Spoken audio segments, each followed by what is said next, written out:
सभी को मैं डॉक्टर सदंत कुमार त्रिपाठी गौरव मंच के एक नए एपिसोड में हार्दिक सभी का स्वागत, अभिनंदन और वंदन करता हूं। जैसा कि मैंने हर एपिसोड में आपको बताया है कि गौरव मंच और इसकी जो मूलभूत एम है, जो उद्देश्य है, वो यह है कि विभिन्न एकेडमिक और सांस्कृतिक व्याख्यान हो, कार्यक्रम हो और जिसका लाभ हमारे स्टूडेंट, फैकल्टी मेंबर और भी जो लोग ऐसे कार्यक्रमों में इंटरेस्ट लेते हैं उनको इसका लाभ मिल सके, भविष्य के शोधार्थियों को लाभ मिले। और जो भी हम व्याख्यान कराते हैं उस विषय पर अगर किसी को कुछ पढ़ना हो, कुछ समझना हो तो इन व्याख्यानों से लाभ उठा सके। गौरव मंच के पीछे पूरी एक टीम कार्य करती है। जो आप ये पोस्टर देखते हैं वो हमारा स्टूडेंट अजय इसका निर्माण करता है। हमारे पीएचडी स्टूडेंट हैं विनय मिश्रा, रविकांत, सुधांशु सिंह, दुर्गेश, उन सभी का बहुत बड़ा इसमें योगदान रहता है। गौरव मंच के पीछे तमाम हमारे मित्र और फैकल्टी मेंबर भी साथ रहते हैं, जिसमें एसोसिएट प्रोफेसर हमारे बड़े भाई डॉक्टर अखिलेश दीक्षित सर, लखनऊ विश्वविद्यालय से doctor Sudhir Kumar Mishra sir, doctor Shaligram Pandey sir, Siddharth विश्वविद्यालय से doctor Pradeep Kumar Pandey sir, doctor Amit Kumar Sahni sir, एक पूरी टीम इसके पीछे कार्य कर रही है और इसका सिर्फ सांस्कृतिक और एकेडमिक उद्देश्य है। जैसा कि आपने हमारे इस बैनर पर, पोस्टर पर देखा है कि आज का जो हमारा टॉपिक है, India scientific development look from Ajanta caves. हम लोग इतिहास से जुड़े हुए स्कॉलर हैं और हमें पता है सांस्कृतिक विरासत भारत की कितनी समृद्ध है और उसने हर पलों को छुआ है, हर एज को प्रभावित किया है। उसमें अजंता सबसे बड़ा नाम है, एलोरा सबसे बड़ा नाम है। तो आज इस विषय पर बात करने के लिए इतिहास विभाग, राम जयपाल कॉलेज छपरा बिहार से एक बड़ा नाम, जिसने अजंता पर जाकर के उन गुफाओं पर काम किया, अजंता गुफाओं में प्रतिबिंबित भारत, जिनका एक पीएचडी का टॉपिक ही रहा, जो बीएचयू से रिलेटेड है। बीएचयू जो अपने आप में ही एक ब्रांड है और वो एक बहुत ही प्रभावशाली ढंग से आपके समक्ष अजंता पर अपने विचारों को रखेंगे, पीपीटी के तहत रखेंगे। एक अच्छे स्कॉलर हैं, स्पष्टवादी हैं, बहुत अच्छा बोलते हैं। उनका नाम है डॉक्टर शिव प्रकाश यादव जी और वो हमारे अच्छे मित्रों में से शामिल हैं। इस समय छपरा बिहार राम जयपाल कॉलेज में असिस्टेंट प्रोफेसर हैं। तो चलिए हम उनके पास छपरा चलते हैं और देखते हैं कि आज हमारी जो अजंता की गुफाएं हैं, जिन्होंने पूरी दुनिया को प्रभावित किया और पूरी दुनिया को चमत्कृत कर दिया और भारत चित्रकला के और हमारे सांस्कृतिक इतिहास में फिलहाल उस समय नंबर 1 पर पहुंच गया। तो आइए चलते हैं, देखते हैं कि आज वो हमें अपने इस व्याख्यान में किस तरह से प्रस्तुतिकरण देते हैं। मैं बहुत ही विनम्रता पूर्वक इस अपने गौरव मंच पर छपरा से डॉक्टर शिव प्रकाश यादव सर को आमंत्रित कर रहा हूं। सर बहुत बहुत धन्यवाद डॉक्टर सरेंदु जी। आपने अपने इस गौरव मंच पे मुझे आमंत्रित किया, ये हमारे लिए गौरव की बात है। और आप जिस तरह से, मैं देखते ही रहता हूँ कि आपने जिस तरह से काम कर रहे हैं या आपके तमाम अलग अलग विषयों पे व्याख्यान हो रहे हैं, वो देख के और मुझे भी अच्छा लगता है कि और आपने मुझे ये अवसर दिया कि हम आपसे अपने एक विषय पे, जो भारत की एक पहचान है, उस पे कुछ बात रखें। और उन विषय उसके एक पहलू को लिया अजंता के, हमने अजंता अपने आप में एक समग्र विषय के तौर पे बात करनी हो तो मुझे नहीं लगता कि वो 1 घंटे या फिर महीनों महीनों तक उस पर बात की जाएगी, उसके अलग अलग एंगल पे। तो उनमें से किसी एक पॉइंट को आज मैंने लिया कि जो इंडिया साइंटिफिक टेम्परामेंट है, जो भारत के वैज्ञानिक दृष्टिकोण और वैज्ञानिक तकनीकी विकास को भी केंद्रित करता है। तो बेसिकली आज मेरा जो मैं चर्चा करूंगा अजंता के हवाले से, अजंता उसमें ये होगा कि इंडिया किस तरह से शुरू से लेके आखिरी तक, आज तक अपना एक सर्वोत्कृष्ट रहा है साइंस में। तो इस विषय के चुनने के पीछे का जब हम कारण देखते हैं कि क्यों आज हम इस विषय पे बोलना चाहिए, साइंटिफिक चीज़ों पे, क्योंकि इतिहास को जब हम देखते हैं, इतिहास के विषय में ये देखें कि इतिहास कोई भी इस तरह से नहीं है कि आप कुछ भी लिख दें, कुछ भी पढ़ लें या कहीं से भी, उसके लिए इतिहास की एक चीज होती है कि सबसे प्रमुख बात उसमें यह है कि हमारे पास साक्ष्य होना बहुत जरूरी है। तो अजंता की गुफाएं भारतीय सभ्यता और संस्कृति के सर्वोत्कृष्टता का प्रमाण उपलब्ध करवाती हैं। अन्यथा इतिहास और साहित्य में हमारे पास बहुत अंतर नहीं दिखाई पड़ेगा। इन चीजों को आधार बना के किस तरह से इतिहास में एक विश्वसनीयता जो पैदा करती है, वैज्ञानिकता जो पैदा करती है, वो हमारे यहाँ की ये जो पुरातत्व से जुड़ी हुई साइट्स हैं, पुरा स्थल हैं, उनसे मिलते हैं, प्रमाण हमें मिलते हैं, जिनमें अजंता चित्रकला के दृष्टिकोण से महत्वपूर्ण हो जाती है। चित्रकला या कोई भी स्कल्पचर जो है वो अपने आप में जो प्रत्यक्ष दिखता है वो तो एक प्रमाण होता है, उसके अतिरिक्त उसमें बहुत ऐसी अप्रत्यक्ष चीजें दिखती हैं जो हमारे लिए उस समय के तत्कालीन भौतिक विकास को परिलक्षित करते हैं। जैसे आप अभी जो आपके स्क्रीन पे जो बैनर दिख रहा है उसमें आप देखेंगे कि एक तो फ्रंट पे हम ये जो फिगर्स हैं वो दिख रहे हैं। इसके अतिरिक्त जब पीछे जो केव नंबर 19 का संभवतः ये फिगर लगा हुआ है बैकग्राउंड में, उनमें से आप एक चीज ये देखें कि ये डायरेक्ट तो दिख रहा है कि ये चीजें हैं, लेकिन इसको बनाने के लिए इनको बनाने के लिए कई ऐसी चीजें यूज हुई होंगी जो उसमें कहीं नहीं दिखेंगी। लेकिन जब इतनी मजबूत रॉक को तराशा गया होगा तो उनको तराशने के लिए जिन टूल्स को यूज किया गया होगा वो अपने आप में कितने महत्वपूर्ण और कितने सही रहे होंगे, कितने शार्प रहे होंगे, वो चीजें हमारे पास प्रत्यक्ष रूप से तो नहीं दिखती हैं, लेकिन फिर भी वो जो है हमारे लिए एक ये जो प्रत्यक्ष जो दिखाई पड़ता है वही हमारे लिए अप्रत्यक्ष रूप से उन चीजों को प्रमाण प्रस्तुत करता है। इन्हें देखना जो है कि बहुत महत्वपूर्ण हो जाता है हमारे लिए। इसीलिए मैं अपनी इस बात को आगे बढ़ाने के लिए एक वाकया सुनाता हूँ। जब मैं 2013 में बीएचयू में पीएचडी में एडमिशन लेने के लिए अपना रिसर्च प्रपोजल लेके मैं गया, वाइवा हो रहा था इंटरव्यू। उस दौरान एक प्रोफेसर थे हमारे, उन्होंने हमसे पूछा कि आप बताइए कि अजंता, कह रहे हैं कि अजंता में 30 गुफाएं हैं, आप 250 पेज की थीसिस कैसे लिखेंगे इन 250 पेज उस पे 30 गुफाओं में, वो भी पत्थर की गुफाएं, और क्या खास है? तो हमने कहा कि सर 30 गुफाएं तो बहुत ज्यादा हैं, एक गुफा पे भी 250 पेज लिखा जा सकता है। तो उनको आश्चर्य हुआ, वो उनको लगा कि ये ऐसे ही बोल दे रहे हैं, ये कह रहे हैं। तो हमने कहा कि नहीं सर, कैसे आप लिखेंगे एक गुफा पे 250 पेज? तो हमने कहा कि सर देखिए, गुफा, अब एक तो गुफा जो है उसमें जो एक पेंटिंग मिली, आप केवल मैंने एक उदाहरण से समझाने की कोशिश करी थी उन्हें कि एक पेंटिंग मिली, तो एक तो जो पेंटिंग में विषय वस्तु दिख रही है वो तो दिख रही है, वो विषय वस्तु साफ है, लेकिन दूसरी चीज ये है कि हमें ये भी तो देखना होगा कि वो पेंटिंग जो बनी है उसमें कौन से कलर यूज किए गए हैं। जो कलर यूज किया गया है वो कलर, उसका जो रॉ मटेरियल है, क्या वहाँ अजंता गुफाओं के आसपास मिलता है कि नहीं मिलता है? यदि अजंता की गुफाओं के आसपास नहीं मिलता है तो वो कहाँ से मिलता था, और वो फिर जब कहाँ से मिलता था तो उसकी दूरी अजंता की गुफा से और जहाँ वो मिलता था रॉ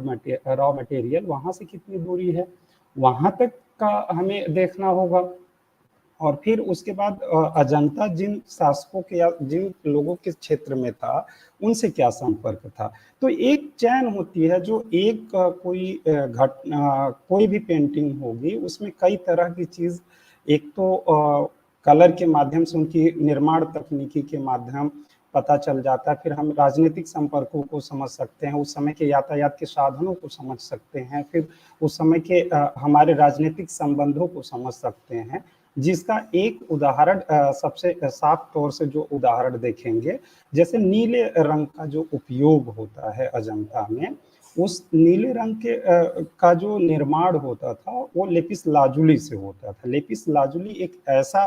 तत्व है जो ईरान में पाया जाता है, फारस में पाया जाता है। तो उसका निर्माण लेपिस लाजुली से होना, यानी भारत में नीले रंग का प्रयोग अजंता की गुफाओं में प्रमुखता से होना, ये दिखाता है कि यानी हम वहां से ईरान से जो है लाते रहे होंगे। और इसका जब हम गुफा नंबर 1 में ही इसका प्रमाण फिर बाद में हमें मिल जाता है कि पुलकेशियन द्वितीय के समय किस तरह से उनके खुसरो द्वितीय जो वहाँ के शासक हैं, उनके दूत मंडल भारत आए और उसका पेंटिंग भी अजंता में हमें मिल जाता है। तो ये दिखाता है कि मतलब अप्रत्यक्ष रूप से कोई एक पेंटिंग तमाम तरह के राजनीतिक, आर्थिक, सांस्कृतिक संबंधों को भी परिलक्षित कर देती है। बस केवल उसे हमें देखने की जरूरत होती है। दूसरी चीज, वो पेंटिंग्स जो होती हैं या स्कल्पचर्स जो होते हैं, वो ये भी हमें दिखा देते हैं कि एक तो जो आर्किटेक्चर बना, हम जैसे कहते हैं कि अजंता की गुफा है या खजुराहो के मंदिर हैं या एलोरा के गुफाएं हैं या पल्लवकालीन मंदिर से हैं, उसमें जो एक तो प्रत्यक्ष जो हमें दिखता है वो। दूसरी चीज, जब इनके स्कल्पचर्स में जो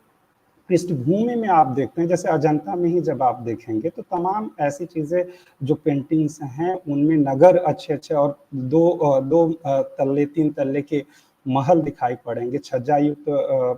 बालकनी दिखाई पड़ेंगी, घरों के अंदर झूले दिखाई पड़ेंगे, घरों के अंदर अच्छे चारपाई दिखाई पड़ेंगे। तो ये तमाम तरह की चीजें उसमें जो डायरेक्ट वो हम उनको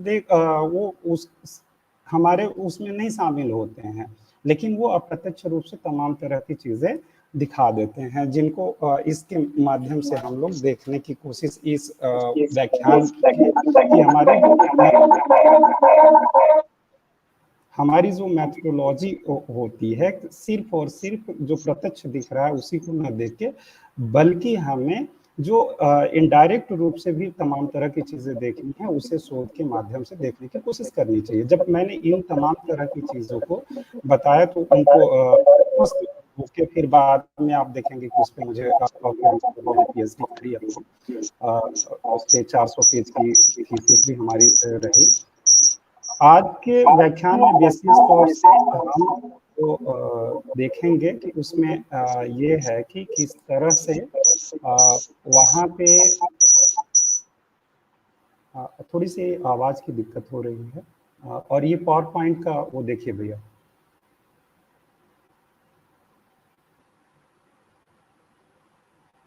सरेंदु सर, आप मेरी आवाज सुन पा रहे हैं? आप खुद पॉइंट का मैं देख कर प्रयास।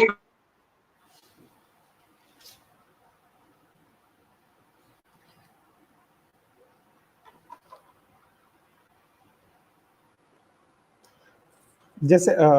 ये जो आज का एक विषय रहा, आज के विषय को चुनने के पीछे का जो मेरा ये रहा कि मैं इस विषय पे क्यों बोलना चाहता हूँ, तो उसमें कई तरह की चीज़ें कि जैसे 2 तरह के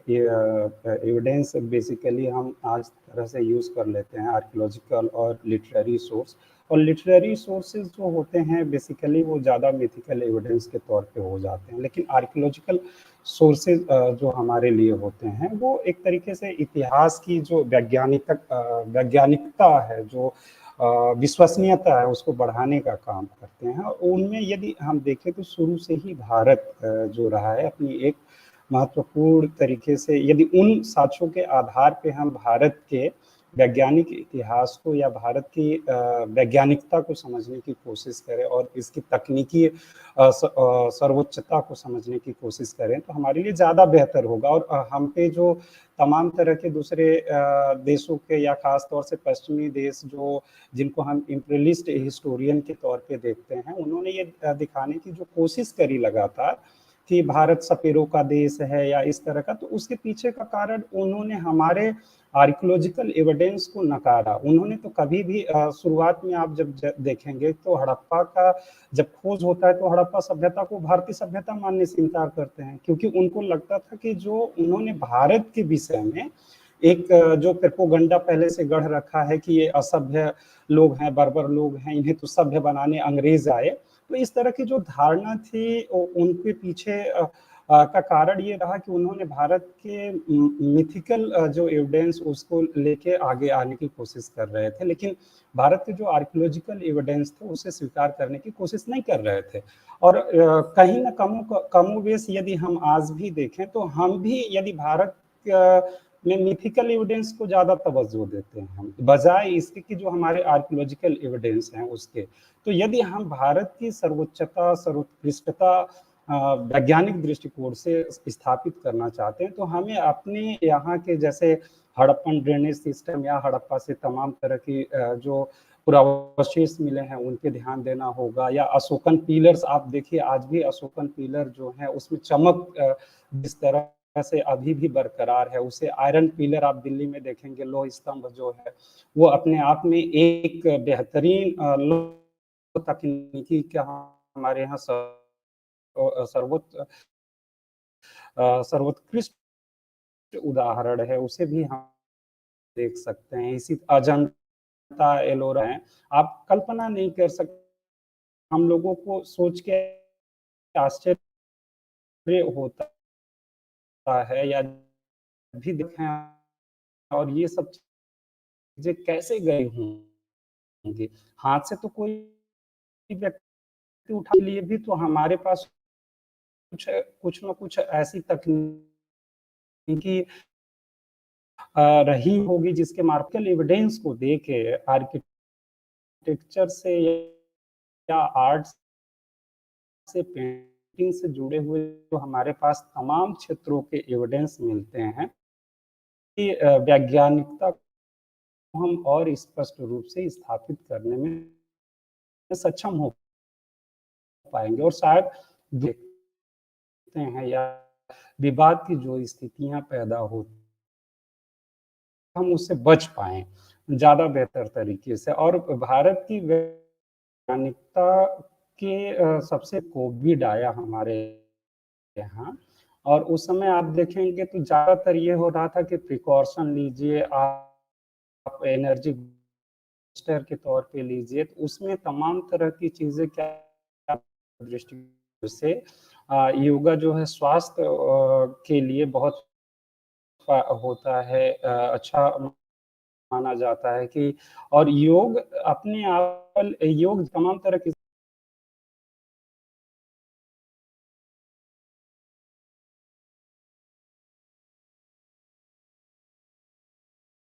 का अनुपालन कर रहे हो, यम नियम,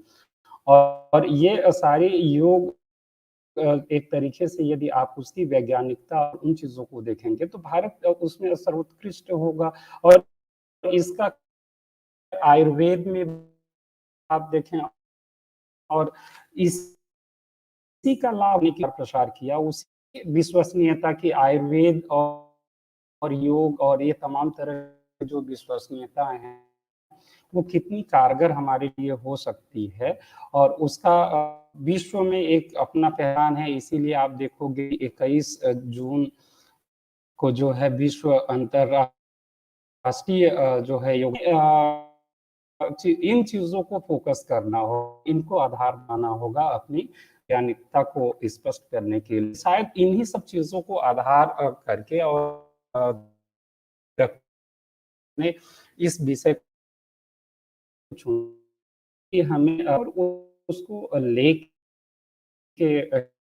किस तरह की धारणाएं हैं वो, और इस पूरे व्याख्यान को मैंने बेसिकली 3 वहाँ की गुफाओं के निर्माण और शिल्प निर्माण की क्या तकनीकी रही है वो, दूसरा हमने और उनके कलर्स कैसे तैयार किए जाते थे, इन दोनों चीजों के अतिरिक्त बहुत ऐसी चीजें जैसे जमीन तल से जो ग्राउंड लेवल से करीब 170 मीटर ऊपर है, उस लेवल पे भी जो पॉन्ड्स टंकियां जो बनाई गई उसमें आज भी पानी है, पीने के पानी है। तो वो कैसे वाटर मैनेजमेंट सिस्टम वो कैसा था, और फिर इतनी ऊंचाई पे वो गुफाएं थी। आज की तरह जो भारतीय पुरातत्व सर्वेक्षण विभाग ने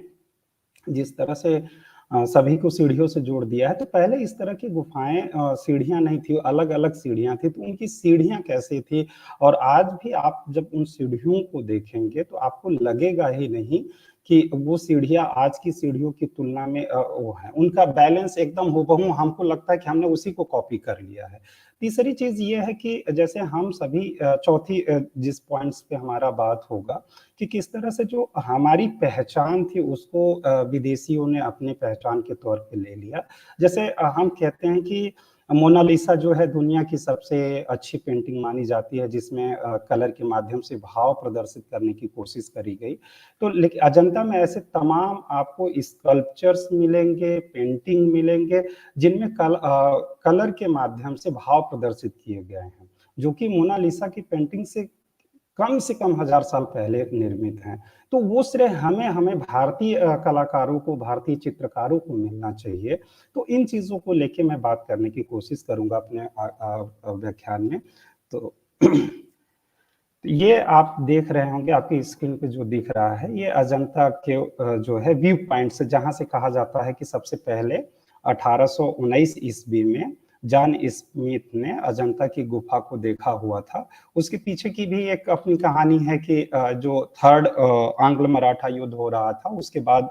जॉन स्मिथ अपनी सेना के साथ वापस जा रहे थे, तो उन्होंने यहाँ एक शेर को देखा और फिर किस तरह से इसकी खोज हुई और गुफा नंबर 10 को उन्होंने देखा। तो ये व्यू पॉइंट से आप देखेंगे तो अर्धचंद्राकार जो है, अर्धचंद्राकार शेप में आपको अजंता की गुफाएं दिखेंगी, जिसमें इस स्क्रीन से बाएं से लेके लेफ्ट से लेफ्ट की दिशा में आप जब जाएंगे तो वहां 30 गुफाओं के निर्माण हैं, जिनमें 30 गुफाएं देखने को मिलेगी। और नीचे की तरफ से वाघूर नदी है, वाघूर के बाएं तट पे ये पूरी की पूरी रिवर जो गुफा बनी हुई है, जो अपने निर्माण काल की दृष्टि से यदि इनका देखेंगे तो सातवाहन काल से, दूसरी शताब्दी ईसा पूर्व से लेके 7वीं सदी चालुक्यों के समय तक के कुछ अभिलेख वहां मिलते हैं। तो बेसिकली ये दो जो है वो इनका निर्माण हुआ, करीब करीब 800-900 सालों का इतिहास है निर्माण काल का, जिसको अलग अलग इतिहासकारों ने जब आप देखेंगे तो उन्होंने ये कहा कि इन गुफाओं का एक साथ निर्माण नहीं हुआ है, बल्कि 2 चरणों में हुआ, 2 फेज में हुआ है। फेज की गुफाओं में जो निर्माण होगा, उनमें उनका कहना है कि केवल जो 6 गुफाएं थी उनका हुआ, जिसमें 9 और 10 है, 8 है। इन गुफाओं का निर्माण हुआ और फिर बाद में जो पेंटिंग की सबसे प्रसिद्ध गुफाएं हैं, जैसे गुफा नंबर 1, 2 और 16, 17, ये दूसरे चरण में फेज में इनका निर्माण हुआ, जो 5वीं सदी के समय हुआ। इन गुफाओं के निर्माण काल को लेके तमाम तरह की चीजें, 2 फेज का जो जिक्र आएगा वो देखेंगे। हमारा जो मुख्य विषय वो ये है कि यदि आपको यदि जाना हो अजंता केव्स, तो वहाँ 2-3 चीजें आपको, एक तो लोकेशन महाराष्ट्र में है इसका, औरंगाबाद है, वाघूर नदी का मैंने, इसके नजदीक 3 गांव हैं। एक तो फरदापुर आपको उतरना पड़ेगा, और अजिंठा, ये जो अजिंठा गांव है इसी के नाम पे इस गुफा का नाम पड़ा। और लेनीपुर जो विलेज गुफा के दूसरे हिस्से पे है, तो लेनी जो है, लेडी जो है मराठी में गुफाओं को कहा जाता है। कहा यह जाता है कि ये लेडीपुर जो गांव है, वहीं पे अजंता के जो शिल्पकार और चित्रकार जो थे वहां पे रहा करते थे, और जो वहां से करीब 2 से 2.5 किलोमीटर है। मैं अपनी रिसर्च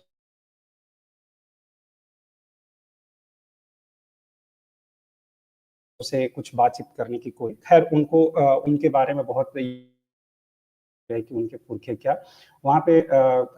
जो महाराष्ट्र स्टेट आर्कियोलॉजिकल सर्वे का वो विभाग है, उन्होंने कुछ काम खुदाई करने की कोशिश करी। तो ये जो इनके लोकेशन के बाद अजंता में टोटली जो 30 गुफाएं तो हैं, लेकिन गुफाओं के प्रकार के टाइप्स पे यदि आप देखें तो 5 गुफाएं ऐसी हैं जो चैत्य हैं, जिनमें कहा जाता है चैत्य गुफा वो कि जिसमें स्तूप हैं और बौद्ध पूजा स्थल हुआ करते थे, और बाकी जो 25 गुफाएं हैं जिसमें बौद्ध भिक्षु निवास किया करते थे। तो ये इन गुफाओं के जो निर्माण में, खास तौर से इनकी निर्माण तकनीकी के बारे में जब हम देखें तो उनमें से जो अपूर्ण गुफाएं हैं, अनफिनिश्ड गुफाएं हैं, वो हमारे लिए आधार तैयार करती हैं। वही गुफाएं हमें बताती हैं कि इनकी निर्माण तकनीकी कैसे रही है। और क्योंकि इतिहास में, खासतौर से आर्कियोलॉजी में, कोई भी चीज अपनी पूर्णता में नहीं प्राप्त होती है। जैसे आज भी कोई चीज अच्छी हो या उपयोग में हो तो हम उसको फेंकते तो नहीं है, लेकिन जो उपयोग में हो या खराब हो जाए उसे छोड़ देते हैं। तो इतिहासकार के लिए कभी कभी हमारे दोस्त मित्रगण जो थे, हमें हंसी में कहते थे कि कबाड़ शास्त्री हैं आप, कबाड़ पे काम करते रहते हैं, आप लोगों का काम ही क्या है? आर्कियोलॉजी के लोग कबाड़ शास्त्री करके खूब होता था कि आपको बस घूमते रहना, जहाँ कुछ ना मिले, कुछ एक हड्डी सी भी मिल गई और कुछ नहीं है जिसका कोई मतलब नहीं है, उसी पे आप करते हैं। तो लेकिन आपको और हमें ये समझना होगा कि ये जो लोगों की दृष्टि में जो कबाड़ होता है वही एक आर्कियोलॉजिस्ट की नज़र में वो सबसे बड़ा प्रमाण होता है। और वो उसी के आधार पे हम पूरा का पूरा इतिहास को समझने और लिखने की कोशिश करते हैं। तो अजंता की ये जो अनफिनिश्ड गुफाएं हैं, बेसिकली वही गुफाएं हमें ये बताती हैं कि उनकी गुफाओं की निर्माण तकनीकी क्या थी, निर्माण कैसे करते थे, उसके क्या तरीके अपनाते थे। क्योंकि पहाड़ों को ऐसे तो काटा नहीं जाएगा जैसे आज सामान्य घर बनाते हैं, तो उस तरह से तो कुछ होगा नहीं। तो उन चीज़ों को ये हमारे लिए बहुत महत्वपूर्ण हो जाता है एक शोधार्थी के लिए। यदि कोई कभी भी इस तरह की साइट्स पे जब काम करे तो उसको इन चीज़ों पे ध्यान रखना चाहिए, जिस पे कोई ध्यान ना दे उसी पे आपको ध्यान देना है, क्योंकि वहीं से आपको कुछ नया मिल सकता है। अन्यथा बाकी तो चीज़ें लिखी पढ़ी है, लोगों ने लिखा है। तो हमारी दृष्टि में जो वहाँ की तकनीकों को समझना है, तो उसमें गुफा नंबर 3, 4, 5, 23, 24, 25 और 28 बहुत महत्वपूर्ण हो जाती हैं। यदि कोई इन फ्यूचर या कभी जाना चाहता है अजंता और वो देखना चाहता है, तो इसमें मैंने वो लिख दिया कि स्कल्पचर्स के दृष्टिकोण से गुफा नंबर 19 और 26 बहुत महत्वपूर्ण है, क्योंकि वहाँ बहुत सारे इस तरह के जो स्कल्पचर्स के सुंदर सुंदर प्रमाण आपको मिल जाएंगे। उसी तरह से पेंटिंग के लिए गुफा नंबर 1, 2 और 16, 17 ये दोनों चीजें देखती हैं। तो अब जो एक चीज और आपको बस के लिए ब्रीफ में मैं थोड़ा सा बता देना चाहता हूँ कि अजंता पे जो कुछ प्रसिद्ध लोगों ने जो काम किए हैं, जैसे एक तरीके से आप दो चीजें हमें ये याद रखनी चाहिए अजंता की खोज से या उस पे काम जो हुए उसके आधार को। डायरी का बहुत महत्वपूर्ण योगदान है। डायरी लेखन जैसे हम लोग आज भी बच्चों को या फिर बहुत सारी चीजें ऐसे करते हैं कि हम लोग कहते हैं कि डायरी मेंटेन, तो अजंता की पुनर्खोज और उसके रख रखाव में ये जो डायरी लेखन था वो बहुत महत्वपूर्ण भूमिका निभाता। होता क्या है कि जो जॉन स्मिथ जब पहली दफा अजंता की गुफा को 1819 में देखते हैं, तो वो अपनी इस घटनाक्रम को उन्होंने एक डायरी में मेंटेन किया, दर्ज किया। और उसको दर्ज करने के बाद जब उन्होंने एशियाटिक सोसाइटी ऑफ लंदन जो है वहाँ पे जब उन्होंने भेजा, बाद में वहाँ जब उसकी स्टडी हुई तब जेम्स फर्ग्यूसन ने उस बात को ध्यान में रखा और ब्रिटिश सरकार से ये वो किया कि नहीं आप जो है इस तरह की है। और फिर उसके जांच के लिए आप देखेंगे कि ब्रिटिश सरकार जो ईस्ट इंडिया कंपनी है कुछ अधिकारियों को भेजेगी और फिर बाद में रॉबर्ट्स गिल जो है पहले शख्स बनेंगे जो उस पे आके उसकी प्रतिलिपियां और संरक्षित करने की कोशिश करेंगे। तो एक तरीके से डायरी, और डायरी इसलिए भी महत्वपूर्ण होगी जब आप हिटलर के हमें वो देखना होता है आन फ्रैंक को जो लड़की की डायरी जो मिली जिससे किस तरह से यहूदियों के साथ उसने नाइंसाफी करी या किस तरह से वो किया, तो उससे जानकारी। तो इस तरह से जेम्स फर्ग्यूसन जो है डायरी के सहारे और फिर पहले शख्स होते हैं जिन्होंने अजंता के पुनर्खोज और उसके संरक्षण पे काम करते हैं। फिर उसके बाद ये वो जो क्षेत्र था जब इसका पता चलता है तो डॉक्टर गुलाम यजदानी ये हैदराबाद निज़ाम के अधीनस्थ थे और इनको वहाँ के देख रेख के लिए नियुक्त किया जाता और फिर इस पे इन्होंने फिर जिस तरह से काम किया अजंता नाम से इन्होंने प्रकाशित किया। और आज अभी वर्तमान में अभी 2 साल पहले ही प्रोफेसर वाल्टर स्टिंग साहब का इंतकाल हुआ, डेथ हुआ है। इन्होंने अजंता पे अभी तक सबसे विश्वसनीय काम माना जाता है कि इन्होंने किया। फिर उसके बाद भारतीय विद्वानों में जो है प्रोफेसर एम के धवलीकर साहब हैं, इन्होंने अजंता और कल्चरल स्टडी करके पहले वो रहे कि अजंता के कल्चरल पर्सपेक्टिव को देखने की कोशिश करी और अभी प्रोफेसर पीडी जगताप जो हैं उस अजंता के तमाम चीज़ों पे काम कर रहे हैं उसके एंगल पे। उसी तरह से डॉक्टर सिलिंगलॉफ हैं जो अजंता में जो जातक कथाएं हैं उनके आइडेंटिफिकेशन में इनका बहुत महत्वपूर्ण योगदान और उसका रीइंटरप्रिटेशन में बहुत महत्वपूर्ण योगदान रहा। ऐसे तमाम बहुत सारे विद्वान हैं जिन्होंने अजंता पे काम किया। उनमें से एक ये कुछ प्रसिद्ध लोग हैं जिन्हें विशेष तौर से तवज्जो दिया जाता है, जिनकी बातों को बहुत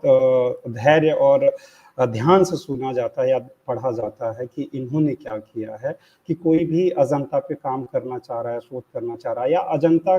जैसी साइट पे किसी गुफा पे काम कर रहा है, तो इनकी मेथोडोलॉजी, काम करने के तौर तरीके उनको सिखा सकती हैं, एक तरीके से प्रविधि प्रदान कर सकती हैं कि आप अपने काम को किस दिशा में और किस तरह से आगे देखने की कोशिश करें। तो जो अजंता की जो गुफाएं जो बनी हुई हैं, जैसे हमने अभी पहले ही कहा कि अनफिनिश्ड गुफाएं जो हैं, उनको देखने के बाद और उसके आधार पे जिस तरह से ये कि उनका निर्माण की प्रक्रिया किस तरह से थी, तो उसको जब आप देखेंगे तो ये था कि ऊपर से नीचे, अप एंड डाउन, कि कोई भी पहाड़ है या बेसाल्ट की पहाड़ी है, वो एकदम बहुत मजबूत रॉक होता है, उसको देखेंगे कि अप और डाउन, ऊपर से नीचे की तरफ खोदा जाता था, फ्रंट टू बैक, आगे से पीछे की तरफ खोदते हुए। उसमें सबसे बड़ी चीज ये थी कि ऐसा करने से पहले उनका एक पहले से तैयार होता था ब्लूप्रिंट की इस गुफा में हमें कहाँ पिलर बनाना है, कहाँ विंडो बनाना है, कहाँ पे हमें कौन सी आकृति बनानी है, कहाँ गर्भगृह रखना है, कहाँ सेल रखना है, ये पहले से उनका अपना एक तैयार होता था। इसमें कोई किंतु परंतु ये नहीं होता था कि आप खोदना शुरू किया और उसके बाद तय कर रहे हैं, नहीं, क्योंकि यदि उसमें एक चीज ये थी कि एक भी कहीं भी अजंता में आप देखेंगे कोई भी एक स्कल्पचर जो पूरा हो, समाप्त हो गया हो अपने आप में, उसमें कहीं भी आपको कोई कमी नजर नहीं आएगी। यदि थोड़ी सी भी गड़बड़ हुआ, आपका प्री प्लान नहीं होंगे, थोड़ा सा भी गड़बड़ होगा तो आपको पूरी की पूरी केव छोड़नी पड़ जाएगी। दूसरी चीज ये थी कि उनका एक ही समय में गुफाओं का निर्माण, मतलब खुदाई भी करते थे, फिर उसकी सफाई भी करते थे, उसी समय स्कल्पचर्स बनाते थे। ऐसा नहीं है कि एक गुफा खोद दिए फिर उसके बाद वो उसमें स्कल्पचर्स बना रहे हैं और फिर बाद में और चीजें कर रहे हैं, नहीं, पेंटिंग बाद में होती थी। पेंटिंग का मतलब गुफा तैयार करके फाइनली करके उसके बाद करते थे, लेकिन स्कल्पचर्स के मामले में ये चीज नहीं दिखाई पड़ी। अब दो चीजें होती हैं कि आप कोई स्कल्पचर्स जो है वो समकालीन है, जिस समय गुफा बनी तब की है या बाद की है, तो इसकी एक खास बात ये होती है, बारीकी ये होती है जिसके आधार पे हम समझ सकते हैं कि कोई गुफा उसी समय बनी या बाद में बनी। गुफा में जो स्कल्पचर्स बना, यदि कोई स्कल्पचर्स मूर्ति जो प्रतिमा है दीवार से उभरी हुई है, तो ये उसका ये आशय होता था कि ये उसी समय बनी। यदि दीवार में कोई धसी हुई है, अंदर की तरफ है, तो ये होता था कि इसको बाद में बनी है। और उसमें चांसेस होता, क्योंकि यदि एक बार केप्स की काट दी गई तो फिर उसको बाहर की तरफ तो नहीं निकाला जा सकता कि आज की तरह जैसे हम सीमेंट या ईंट से जोड़ के आगे की तरफ कर लेंगे। वो तो पत्थर है, एक बार कट गया तो कट गया, फिर जुड़ेगा नहीं, वो जोड़ नहीं सकते आप, वो उस तरह की तकनीक ही नहीं थी। हाँ, अंदर की तरफ आप कर सकते थे। तो ये आधार होते हैं जिसके आधार पे हम ये देखते हैं कि गुफा निर्माण के समय ही वो स्कल्पचर्स बना या बाद में बना, इस आधार पर वो देखते हैं। उसके अतिरिक्त आप वहीं अजंता में देखेंगे कि 2 स्टोरीज बिल्डिंग या 2 मंजिला, जैसे गुफा नंबर 6 जो है वो 2 मंजिला है। तो 2 मंजिला होने की कि आप समझिए कि उस समय हम पहाड़ों में, पत्थरों में भी 2 मंजिला भवनों का निर्माण करने में सक्षम थे। तो और फिर वो वहाँ जाने के जो रास्ते, जो सीढ़ियाँ हैं, उसको भी आप देखेंगे कि वो किस तरह से दिखाई पड़ेंगे। उनकी अभी आगे मैं आपको उसका फिगर भी दिखाऊंगा तो आप समझ पाएंगे कि किस तरह से उनका संतुलित एक ऊंचाई होती थी कि जो आज की तरह की सीढ़ियां हैं उसी तरह से दिखेगी। फिर वाटर मैनेजमेंट सिस्टम वहाँ का जिस तरह से है वो, फिर फेस एक्सप्रेशन, जैसे गुफा नंबर 4 जो एक तरीके से अनफिनिश्ड केव है, उसमें एक स्कल्पचर जो बुद्ध का बना है स्कल्पचर्स, उसमें ये एक खास बात ये है कि यदि आप उस फिगर को अपने एंगल को चेंज करके देखेंगे, कि यदि आप लेफ्ट साइड से देख रहे हैं तो संभवतः बुद्ध हल्का सा मुस्कुराते हुए नजर आएंगे। आप मध्य भाग से देख रहे हैं तो बुद्ध एकदम एकाग्रचित्त और शांत चित्त दिखाई पड़ेंगे। दूसरे तरफ से देखेंगे तो एकदम से थोड़ा-सा उदास दिखाई पड़ेंगे। तो ये जो स्कल्पचर्स में भी हमारे वो कलाकार जो थे, मूर्तिकार जो थे, इतने शार्प थे, इतने निपुण थे कि वो आपके एंगल के हिसाब से उसमें चित्र के देखने में भाव आ जाते थे, अलग-अलग आ जाते थे। ये सब सारी चीज़ें आप जाके वहाँ पे देख सकते हैं। उसी तरह से एक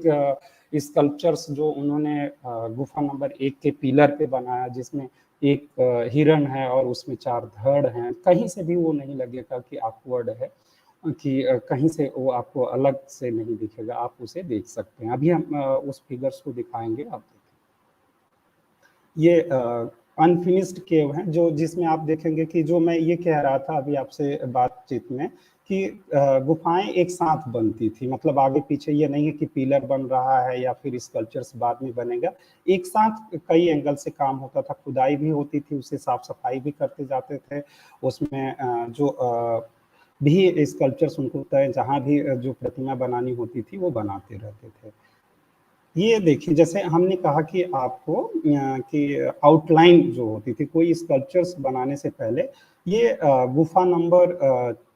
26 से है। पहला जो एकदम दिख रहा है कि जैसे हमने कहा कि यदि थोड़ा-सा भी गड़बड़ होगा तो वो पूरा छोड़ना पड़ जाता था उनको। तो लेकिन इसमें ये अब एक तरीके से अजंता के लोगों के लिए, जो मूर्तिकार थे, उनके लिए ये एकदम से खराब चीज़ है, वेस्ट हो गया। लेकिन हमारे लिए ये एक दृष्टि पैदा कर दी कि वो बनाने से पहले मूर्तिकार जो थे, शिल्पकार जो थे, वो कोई भी मूर्ति या शिल्प बनाने से पहले एक आउटलाइन तैयार करते थे, जिसमें आप इसमें देख सकते हैं कि किस तरह से उन्होंने आउटलाइन तैयार करा और फिर बाद में उसमें संभवतः बीच में उसका पत्थर खराब होने की वजह से ज़्यादा टूट गया, छोड़ दिया उन्होंने। लेकिन एक इससे एक साफ बात हो जाता है कि वो कोई भी स्कल्पचर्स बनाने से पहले एक अपना आउटलाइन तैयार करते थे, फिर उसके बाद उसको तराश के बनाते थे और उसको फाइनल टच देते थे, लेकिन उसके पहले वो आउटलुक। उसी तरह से आप ये देखेंगे, जैसे गुफा नंबर 4 से ये मिला हुआ है, ये थोड़ा-सा पीपीटी में गलत तरीके से फिट हो गया, फिर भी आप इसको देखने की कोशिश करें। तो जो हम कह रहे थे कि अप टू डाउन, ऊपर से नीचे की तरफ काम करने की जो एक वो था, तो आप देखिए निचला हिस्सा अनफिनिश्ड है, पूरी तरीके से ये नहीं बना हुआ है, समाप्त नहीं है, लेकिन ऊपर का हिस्सा जो है वो बन के तैयार हो गया है, एकदम ये हो गया। तो इसके बारे में एक और रोचक कहानी, जैसे प्रोफेसर वाल्टर स्पिंक का हमने ज़िक्र किया, उनका मानना था कि ऐसा वो सबसे पहले इसलिए करते थे कि इन गुफाओं में सबसे पहले ऊपर का हिस्सा, ताकि लोगों को दिखा के उससे डोनेशन ले पाएँ और डोनेशन लेके फिर उसका फाइनल निर्माण करें। हालाँकि इस बात पे लोगों की सहमति नहीं है, लेकिन उनका अपना एक मंतव्य है, जिसके आधार पे उन्होंने ये बताने की कोशिश करी। लेकिन इसमें जो हमारे लिए जो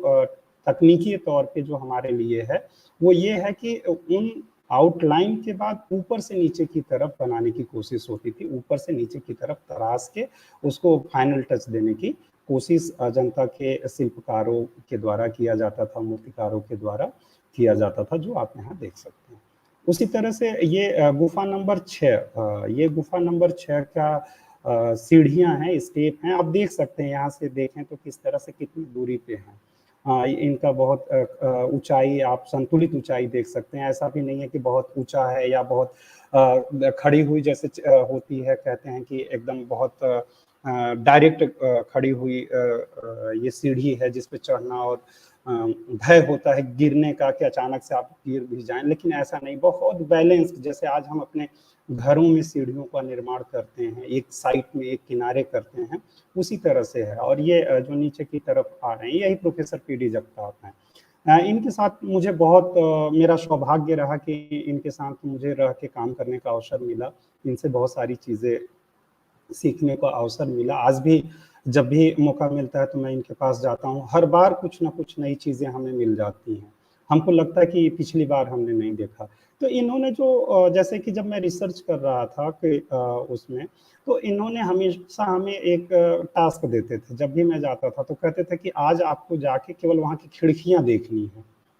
आज आपको जाके केवल पिलर देखना है, आज आपको जाके वहाँ सीढ़ियाँ देखनी हैं, आज आपको जाके केवल पशु-पक्षी देखने हैं। इस तरह से इन्होंने मतलब मुझे जो तराशा, इन्होंने भी अजंता की गुफाओं की ही तरह मुझे भी तराशा कि अलग-अलग एंगल से उसको देखने की जो कोशिश उन्होंने करी। तो उसमें ये सब सारी जो है आप ये ऊपर का हिस्सा है, दूसरा वाला जो इसमें आप फिगर देखेंगे कि आप ये देख सकते हैं कि सीढ़ी का, और सीढ़ी के बगल में आप ये देखें खास तौर से, इसको ये कहा जाता था कि जैसे पहले मिट्टी के जो हमारे यहाँ घर हुआ करते थे, उसमें जो बाँस के जो दरवाजे खास तौर से होते थे, नीचे एक होल लग जाता था होता था और ऊपर फिर उसमें बाँस को करके बंद करने के। तो दरवाजे लगाने की भी जो है वहाँ पे बहुत ऐसे जो गुफाएँ हैं, विहार गुफाएँ हैं, उसमें आपको साफ तौर से वो दिख जाएगा कि हैंगर डालने के भी प्रमाण जो हैं, उस तरह के छिद्र आपको दिखाई पड़ जाएँगे। तो ये आप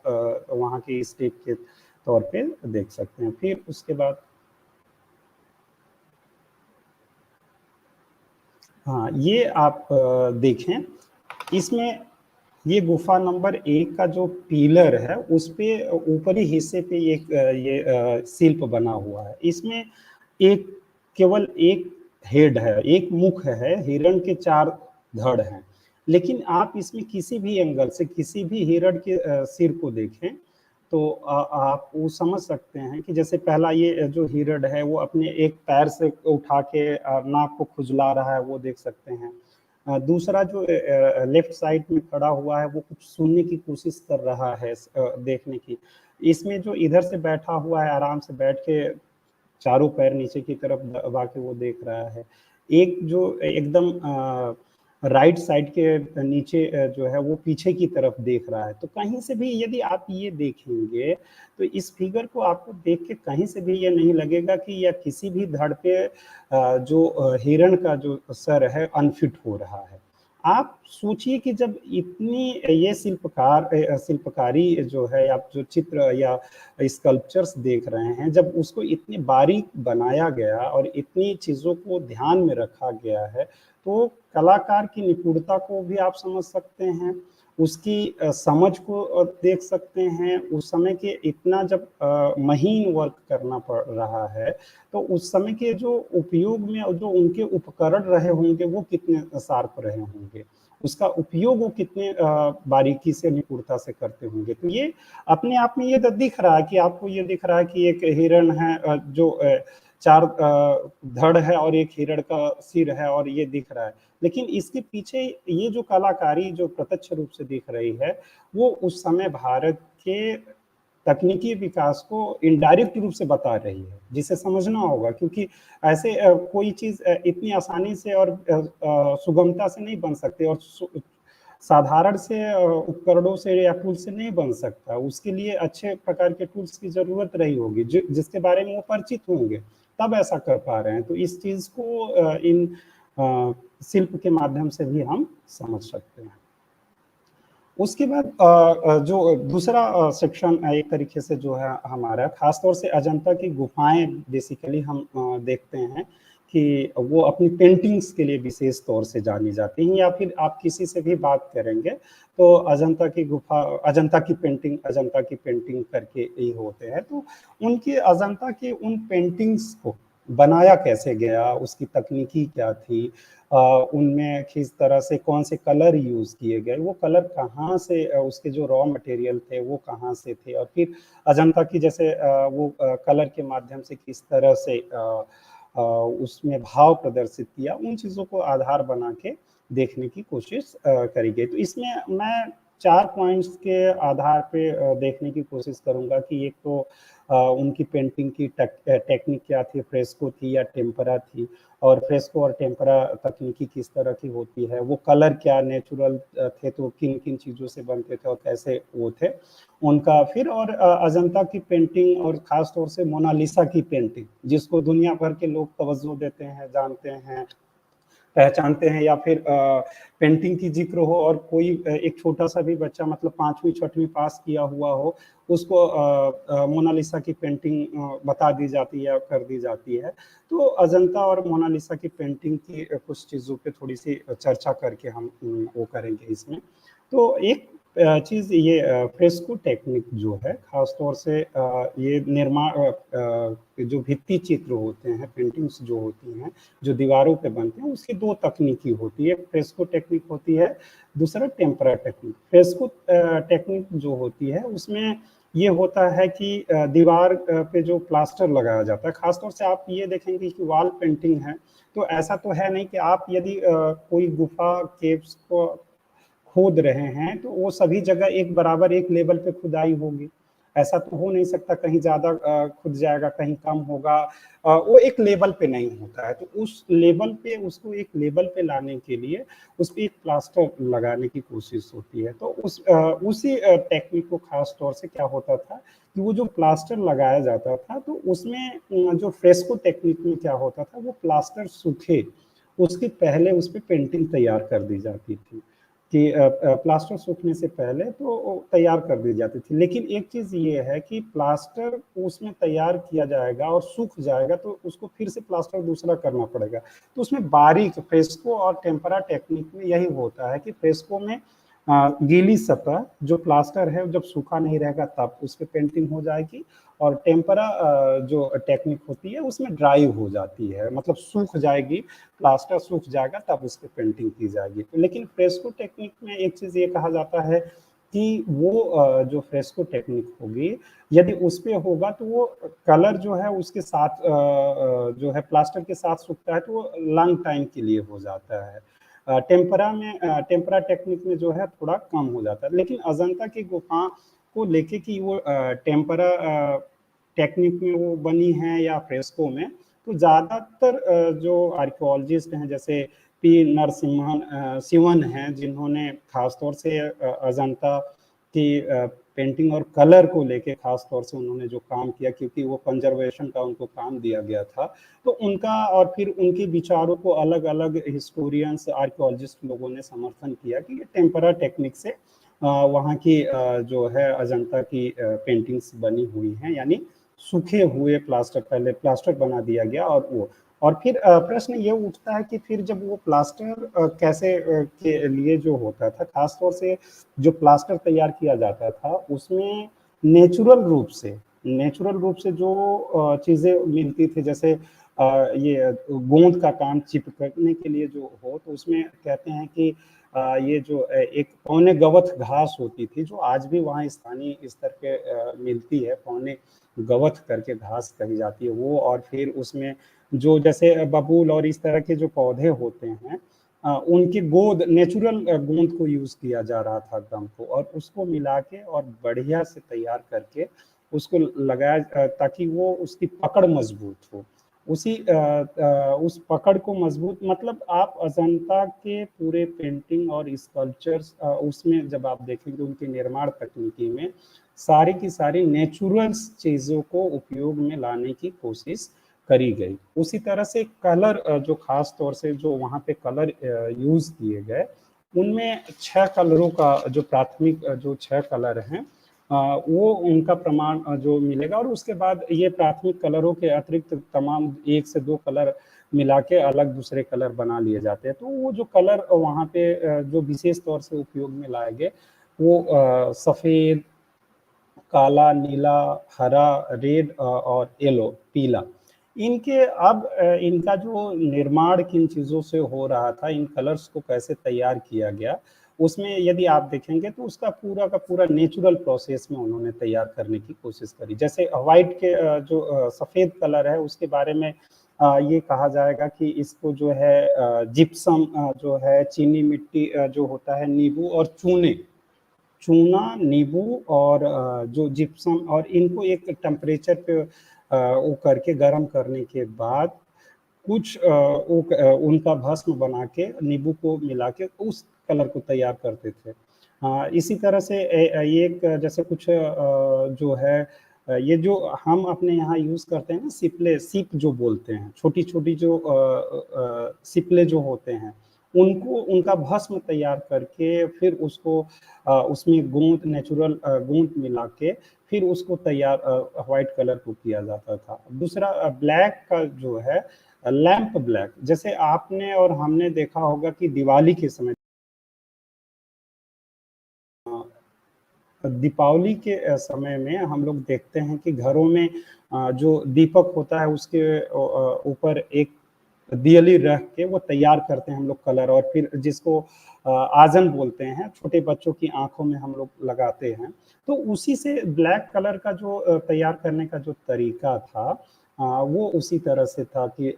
लैंप ब्लैक, वो धुएं से जो है तैयार किया जाता था। ब्लू कलर यहाँ का जो उपयोग में आया, जिसका निर्माण खास तौर से लेपिस लाजुली को लेके होगा, कि जो लेपिस लाजुली फारस से मिलता था, और फारस का इस पे लेपिस लाजुली वाले इशू को लेके तमाम भारतीय जो पुरातत्व और विदेशी पुरातत्व जो है वो ये मानते हैं कि ये फारस से आता था। लेकिन जैसा कि हमने आपको पहले बताया कि प्रोफेसर एम के धौलीकर, जिन्होंने अजंता और कल्चरल स्टडी करके उन्होंने इस पे रिसर्च किया, और फिर उन्होंने कहा कि नहीं, जब ये भी जो ब्लू कलर था वो वहीं पहाड़ियों के पास में जो नीलमणि पत्थर, एक नीले कलर का पत्थर होता था, उससे बनाया जाता था, न कि लेपिस लाजुली से बनाया जाता था। उनका ये मानना था कि ये भी एक तरीके से वही नेचुरल रूप से जो प्राप्त होता था उसी से बनता था। और फिर ग्रीन कलर का आप देखेंगे, ग्रीन कलर में एक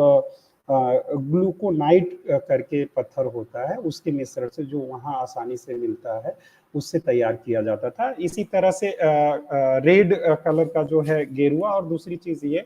कि जो आप कभी सागवान की जो पत्तियां होती हैं, जो उधर प्रचुर मात्रा में उन पहाड़ियों के आसपास मिलती हैं, सागवान की जो नई कपोल पत्तियां होती हैं, उनको आप कभी हाथ से रगड़े हैं तो आप देखेंगे कि रेड कलर का जो आता है वो रेडिश। तो ये था कि रेड कलर का उपयोग वहाँ उन लोगों ने उस जो प्राकृतिक रूप से जो नई पत्तियां और जिनसे रेडिश कलर आता था पीसने के बाद, उससे तैयार करके बनाया। इसी तरह से जो येलो का, उसके बारे में ये कहा जाता है, ये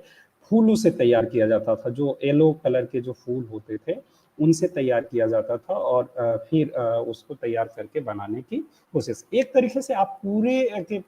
सिनेरियो को जब आप देखेंगे तो वहाँ आपको ये दिखेगा कि अजंता में जो भी कलर जो यूज हुए हैं वो नेचुरल और लोकल रॉ मटेरियल से बने हुए थे। यानी कि आप इस बात से हम ये भी समझ सकते हैं कि हमारे अपने जो चित्रकार थे या जो हमारे अपने लोग थे, उनको इसकी तकनीकी पता थी। वो जानते थे, इस बात को समझते थे कि हमें कलर्स कैसे तैयार करना है। कि जैसे आज ये जो होता है ना आत्मनिर्भरता, कि आत्मनिर्भरता, हम कितने आत्मनिर्भर थे अपनी हर चीजों में। अजंता जैसी एक साइट्स हमने तैयार की जो आज दुनिया में सबके लिए आश्चर्य की बात है। उसके निर्माण में एक तरीके से पूरी की पूरी जो चीजें, वस्तुओं और जिन रॉ मटेरियल्स का उपयोग हुआ वो सारी की सारी हमारे अपने यहाँ से तैयार की हुई हैं। तो हमारी आत्मनिर्भरता को भी वो दिखाता है कि हम उस समय किस तरह से आत्मनिर्भर थे, और फिर किन वजहों से फिर बाद में कैसे हमारी स्थिति ऐसी हो गई। इन तमाम तथ्यों को भी हमें समझना होगा और देखना होगा, जो दिखाई पड़ती हैं इनडायरेक्ट रूप से। ये साइट्स जो हैं उन बातों को भी बात करती हैं और की तरफ भी संकेत करती हैं। तीसरे जो एक सबसे महत्वपूर्ण है कि कलर के शेड के आधार पे, कहीं डार्क करके कहीं हल्का करके भाव को प्रदर्शित करने का जो एक नजरिया जो है, आप अजंता के पेंटिंग में देख सकते हैं भरपूर तरीके से। उसके कुछ उदाहरण के तौर पे हम आपको ज़्यादा नहीं, 2-3 पेंटिंग्स दिखा के अपनी बात को समाप्त करने की कोशिश करेंगे। तो उसमें कि किस तरह से जो श्रेय हमें मिलना चाहिए, हमारे पूर्वजों पुरखों को मिलना चाहिए, वो किसी और ने ले रखा है या ले लिया। उस पर हमें ध्यान देने की ज़रूरत है कि वो किस तरह से हमें हो सकता है। क्योंकि यदि कलर के माध्यम से भाव प्रदर्शित करने का जो प्रमाण यदि मोनालिसा में जो 15वीं-16वीं सदी में बन रहा है, उसके पहले तो अजंता में हमें 5वीं और 6वीं सदी में मिल जा रही है पेंटिंग्स, तो उसको देख सकते हैं। ये गुफा नंबर 1 की जो छत है उस पे बना हुआ हाथी का पेंटिंग है। इस पेंटिंग की खास बात ये है कि आप इसको अपना एंगल, जैसे आप मान लीजिए यहाँ खड़े हो गए और आप इसको यहाँ अपना एंगल बदलते जाइए, चारों तरफ से घूम के आप देखिए, लेकिन ये आपको हमेशा किसी भी एंगल से ये लगेगा कि ये हाथी आप ही की तरह और उसी तरह से देख रहा है। इसकी सबसे बड़ी खास बात यह है कि इसमें आप किसी भी एंगल से घूम के इस फिगर को जब आप वहां जाके देखेंगे तो कहीं से भी ये ऐसा नहीं लगेगा कि ये दूसरे तरह से देख रहा है। तो 3 डायमेंशन और फोर्स जितने भी डायमेंशन होते हैं आप चेक कर लीजिए, पूरा सर्किल डायमेंशन का जो है, किसी भी एंगल से आप ये देखेंगे ये छत पे बना हुआ पेंटिंग है। तो ये किस तरह से कलर और किस तरह से उन्होंने इसको आकार प्रकार दिया कि ये चारों तरफ से एक तरफ उसकी दिशा वो दिखेगा कि वो आप ही को देख रहा है। हाथी की नज़र आप ही को उसी तरह से, उसी तीक्ष्ण नज़र से वो देखता हुआ आपको नज़र आएगा। यदि आपको कभी किसी को अवसर मिले वहाँ जाने का, तो जाके आप इसे देख भी सकते हैं। क्योंकि इतिहास में एक चीज़ हमेशा याद रखने की होती है हमें कि कोई कुछ भी कहे, बिना क्रॉस चेक किए, उसकी जाँच-पड़ताल किए, हमें स्वीकार नहीं करना चाहिए। अन्यथा फिर लेनी की देनी भी पड़ सकती है। तो आप यदि मैं कह रहा हूँ कि ठीक है मैं वहाँ जाके 5 साल 6 साल में 50 बार गया, 60 बार इन चित्रों को देखा, तमाम तरह से देखा, वो किया, तो वो अलग इश्यू। लेकिन आप भी जाके उसको स्वीकार करने से पहले यदि अवसर मिले तो एक बार जाके देखिए उसको कि किस तरह से क्या ये बात सही है। तभी इतिहास की विश्वसनीयता भी होगी, अन्यथा जिस तरह से गॉसिप में हो जाता है कि इतिहास को भी हम गॉसिप समझ लेते हैं, क्योंकि उसकी विश्वसनीयता से ज़्यादा हम इतिहास को भावनाओं में ले आके देखने की कोशिश कर रहे हैं। तो इतिहास भावनाओं और से तो चल नहीं सकता। हमें अपने साक्ष्यों को क्रॉस चेक करना होगा, हर किसी की बातों को भी क्रॉस चेक करना होगा। तो इस बात को मानने से पहले आप वो जाके देख सकते हैं। दूसरा, ये आप मरणासन डाइंग प्रिंसेस की वो चित्र है। इसमें इसकी खास बात बहुत अब लगभग अजंता के जितने चित्र हैं या फिर वो हैं, अब अपने मूल अच्छी अवस्था में नहीं हैं। तो ये कहना कि वो बहुत अच्छे नहीं दिख रहे हैं या वो, लेकिन इसमें यदि आप बहुत बारीक से देखेंगे और देखने की कोशिश करेंगे,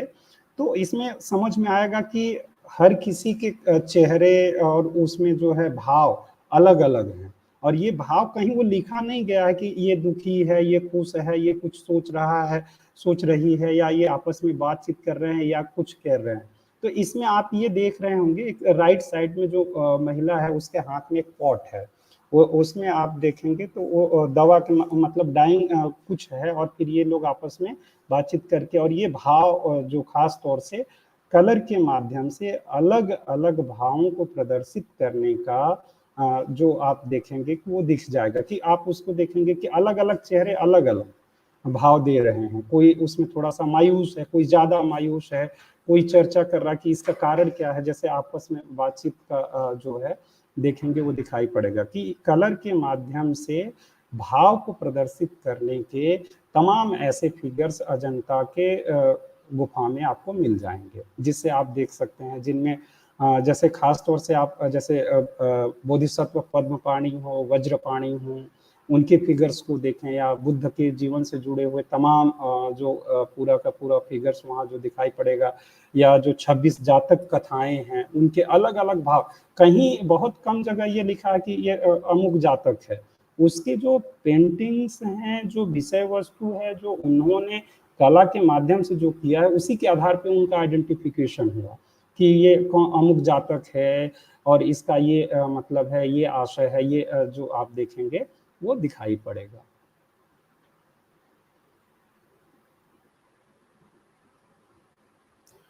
ये एक जो भाव प्रदर्शन, ये बाद में मदर और सन का जो है गुफा नंबर 17, और इसका ये बाद में इसकी पेंटिंग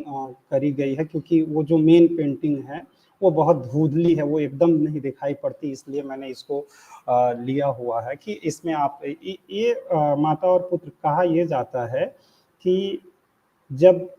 गौतम बुद्ध को बोधिसत्व मिल जाता है और सॉरी ज्ञान प्राप्त हो जाता है, और वो जब कपिलवस्तु में पहली बार जाते हैं अपनी पत्नी के पास, वो जाते हैं भिक्षा के लिए, तब का ये फिगर है। उसमें आप देखेंगे कि नीचे की तरफ एक छोटा सा बच्चा है और ये महिला है, और ये बुद्ध को बहुत बड़ा दिखाया गया है। बुद्ध को इसलिए बड़ा और उनके पीछे आभा मंडल दिखाया जा रहा है कि ताकि अब वो तो आम इंसान से आगे हो गए, बढ़ गए हैं। तो इसमें वो दिखाया गया को किस तरह से एकदम कोई भाव नहीं है कि सामने बीवी है और फिर बच्चा है जो उन्हीं का अपना बेटा है, उसके प्रति एकदम उनके मन में कोई भाव नहीं है, एकदम स्थिति प्रज्ञ बने हुए स्थिति में वो लेके मांग रहे हैं। लेकिन इसमें आप देखेंगे कि जो यशोधरा को जो दिखाया गया कि वो एक पति को अपने भिक्षु रूप में देख रही है, तो उसका क्या है, वो खुश हो या दुखी हो, उस चीज को लेके वो क्या कर रही है, उसके भाव उस पेंटिंग को जब आप वहां देखेंगे, और इसको स्कल्पचर्स रूप में भी बना गया, तो वो एकदम साफ तौर पे वो देखा जा सकता है। दूसरी चीज, वो जो हाथ का उसमें जो है बेटा है, अब कोई पति आए अपनी पत्नी से कुछ मांग रहा है, भिक्षा मांग रहा है, तो उस पत्नी के पास क्या हो सकता है? पति तो पहले से ही भिक्षु बन चुका है, और उसके बाद बेटा है, बेटा ही सब कुछ है, और उसके अलावा उसके पास अब कुछ बचा नहीं। तो एक तरफ जो है वो बेटा को पुश करेंगे, उसमें इस तरह से उन्होंने बनाया हुआ है, एक हाथ से ऐसे पुश करते हुए कि मतलब आप ले लीजिए, इसी इन्हीं को ले लीजिए। लेकिन एक ममत्व जो है, एक माता है अपने बच्चे को कैसे छोड़ सकती है, छोटे बच्चे को, तो उसको दूसरे हाथ से वो अपनी तरफ खींच रही है। तो आप देखेंगे कि कहीं ये चीज लिखी हुई नहीं है कि एक माँ अपने बच्चे के प्रति क्या सोचती है, कि वो ऐसे छोड़ नहीं सकती है, चाहे पति ही वो मांग रहा हो। तो वो भाव जो है, भाव साफ तौर से जो है अजंता के कलाकारों ने, चित्रकारों ने चित्रों में और शिल्पों दोनों में समान रूप से दिखाने की कोशिश करी। ऐसे तमाम चित्र आपको जो है अजंता की गुफाओं में मिल जाएंगे, शिल्प मिल जाएंगे। हमने तो बस केवल कुछ चुनिंदा शिल्पों को उठाया ताकि आपको समझा सकें और अपनी बात को कम समय में समेट सकें, तो उसको देखने की कोशिश करी। तो उनमें जो श्रेय, हम बार बार जो एक बात आपसे कह रहे हैं कि जो कलर के माध्यम से जो श्रेय मोनालिसा लियोनार्डो दा विंची को दिया जाता है, उसका ज्यादा बेहतर ये है कि हम अपनी कलाकारों को दें, क्योंकि लियोनार्डो दा विंची जो है अजंता के कलाकारों से करीब 800 साल के, कम से कम 800 साल, 1000 साल बाद हुए हैं। तो जो पहले हुआ है उसे श्रेय दिया जाए, लेकिन ये दुर्भाग्य है हमारे इतिहास का या इतिहास लेखन का कि ऐसे हम तमाम नाम आप गिन सकते हैं, जैसे भारत का मैकियावेली, कौटिल्य, और जबकि मैकियावेली और कौटिल्य में करीब 1600 सालों का अंतर है। हम क्यों नहीं कहते हैं कि जो है इटली का वो जो है कौटिल्य वो, या भारत का नेपोलियन समुद्रगुप्त, हम क्यों नहीं कहते हैं कि फ्रांस का जो है समुद्रगुप्त नेपोलियन? तो हमें इस अपनी मानसिकता और इन सब चीजों से दूर होना होगा और देखना पड़ेगा कि जो जिसको श्रेय मिलना चाहिए उसे मिलना चाहिए। यदि ब्रिटिश या यूरोपियंस उसके श्रेय के हकदार हैं तो उन्हें मिलना चाहिए, यदि हम हकदार हैं तो हमें मिलना चाहिए, यदि हिंदू धर्म के लोग हकदार हैं तो उन्हें मिलना चाहिए, ब्राह्मण धर्म के लोग हैं तो उन्हें मिलना चाहिए, जैन धर्म के लोग हैं तो उन्हें मिलना चाहिए, बौद्ध धर्म के लोग हैं तो उन्हें श्रेय मिलना चाहिए। सबको मतलब एक निष्पक्ष भाव से, निरपेक्ष रूप से हमें ये देखना होगा, लेकिन दूसरे का जो श्रेय है दूसरा न लेने पाए, ये हम इतिहासकारों की एक जिम्मेदारी है, जिम्मेदारी, नैतिक जिम्मेदारी है, और जरूरत भी है कि ताकि हम अपनी चीजों को समझो सके, आप कुछ आपकी उपलब्धि का लाभ कोई दूसरा न लेने पाए। इस बात को भी हमें समझना होगा और देखना होगा, लेकिन हमें उस साथ ही इस बात को भी ध्यान में रखना होगा कि हम अपने के लिए दूसरे के उपलब्धियों को अपने कब्जे में न करें, उनको भी हमें ये भाव से देखना चाहिए। और अपने इन्हीं शब्दों के साथ मैं अपनी आज के व्याख्यान को समाप्त करना चाहूँगा। फिर सॉरी, एक और ये है गुफा नंबर, जो बार बार एक चीज आप देख सकते हैं कि केवल कलर, कपड़े की पोशाक से आप समझ सकते हैं कि ये भारतीय नहीं है। उनके जो बनाने के तौर तरीके की वो जो पोशाक है उससे समझ सकते हैं कि मतलब कलर और वो डिजाइन भारतीय कलाकार वो कर सकते थे। अब थैंक यू, धन्यवाद। आप सरेंदु सर, आपने मुझे आमंत्रित किया और मौका दिया। मैं नहीं जान सकता कि मैं कैसा बोला क्या, क्योंकि ये मेरा पहला प्रेजेंटेशन इस तरह से था, क्लासरूम में या सेमिनार्स में 10 मिनट और 15 मिनट किसी एक पर्टिकुलर टॉपिक पे बोलने की आदत तो रही है, लेकिन किसी मंच पे इस तरह से आके, और आपका एक जो मंच, प्रसिद्ध मंच है, लोकप्रिय मंच है, उस पे आके बोलना मेरे लिए सौभाग्य की बात रही और पहली बार ये रहा। आप लोगों को बहुत सारी जो भी कमियां हों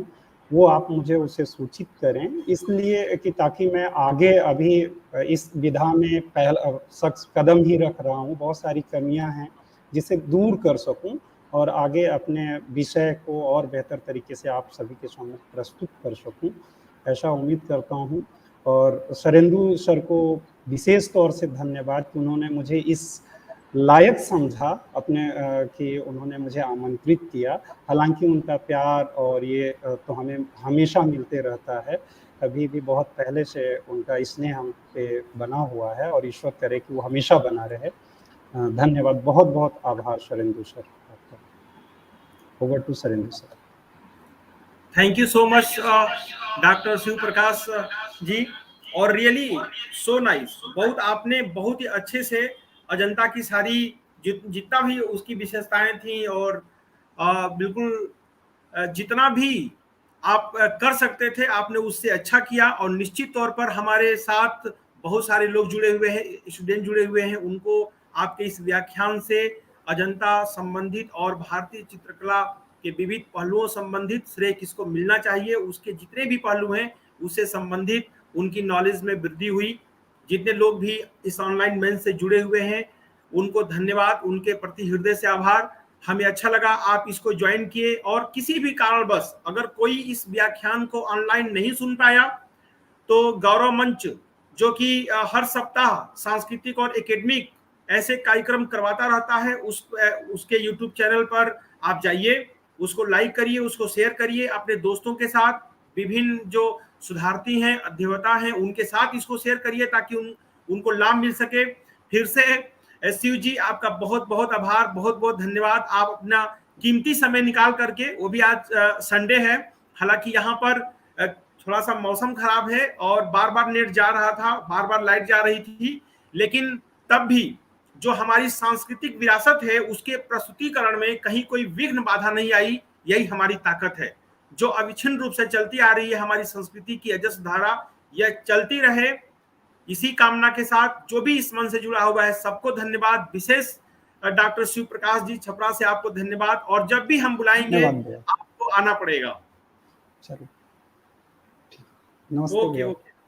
नमस्ते।